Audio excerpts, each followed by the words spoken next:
ကဘာတဝင်းမှာအရသာကြောင့်တယ်မကပဲတကယ့်ကိုမယုံနိုင်စရာကောင်းတဲ့အထီးအတွေ့တွေကြောင့်နာမည်ကြီးတဲ့ရှားပါးတစ်တီတချို့ရှိပါတယ်။အခုဖော်ပြပေးမှာကတော့ကဘာပေါ်မှာအထူးဆန်းဆုံးအထီးအတွေ့တွေရှိတဲ့အရှားပါးဆုံးတစ်တီ၅မျိုးပဲဖြစ်ပါတယ်။နံပါတ်5ကတော့ထန်းသီးပဲဖြစ်ပါတယ်။အိန္ဒိယကန်ယိုရန်နဲ့အရှေ့တောင်အာရှမှာတွေ့ရတတ်တဲ့အသီးကတော့လူတိုင်းရဲ့မျှော်လင့်ချက်ကိုရိုက်ချိုးလိုက်တယ်လို့ပါပဲ။မဟာကျောတဲ့အသားတွေမရှိပဲချိုမြိန်တဲ့ရေတွေနဲ့ပြည့်နေတဲ့ဂျယ်လီလိုမျိုးအနှစ်လေးတွေပဲရှိတာပါ။သူ့ရဲ့အထီးတွေးကအေးမြပြီးလန်းဆန်းစေတဲ့တိမ်တိုက်လေးတစ်ခုကိုစားလိုက်ရတယ်လို့ပါပဲ။ဒါဟာတဘာဝကပေးတဲ့ဓာတ်စားရည်တစ်မျိုးဖြစ်ပြီးပူအိုက်တဲ့ယာသီဥတုတွေမှာသူ့ရဲ့အံ့ဩစရာကောင်းတဲ့အေးမြစေတဲ့ဂုဏ်သက်တကြောင့်လူကြိုက်များကြပါတယ်။နံပါတ်4ကတော့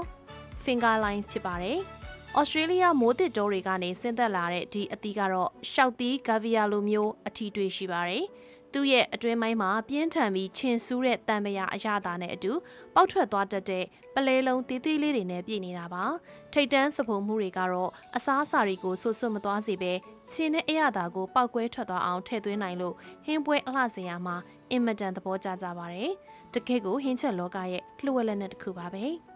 နံပါတ်3 Black Sapote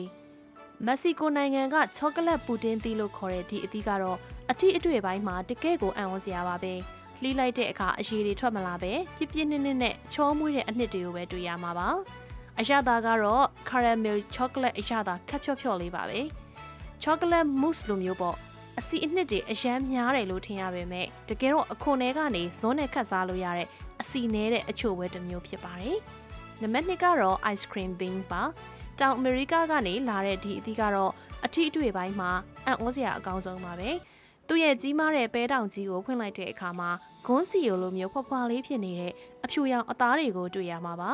သူကခရင်လိုမျိုးတော့မဟုတ်ပဲအမြင့်လေးတွေလိုဖြစ်နေပေမဲ့ပါစက်ထဲထည့်လိုက်တာနဲ့ဗနီလာအရသာရှိတဲ့ချိုမြိန်နဲ့တိမ်တိုက်လေးတစ်ခုလိုမှော်ဆန်စွာပျော်ဝင်သွားပါတယ်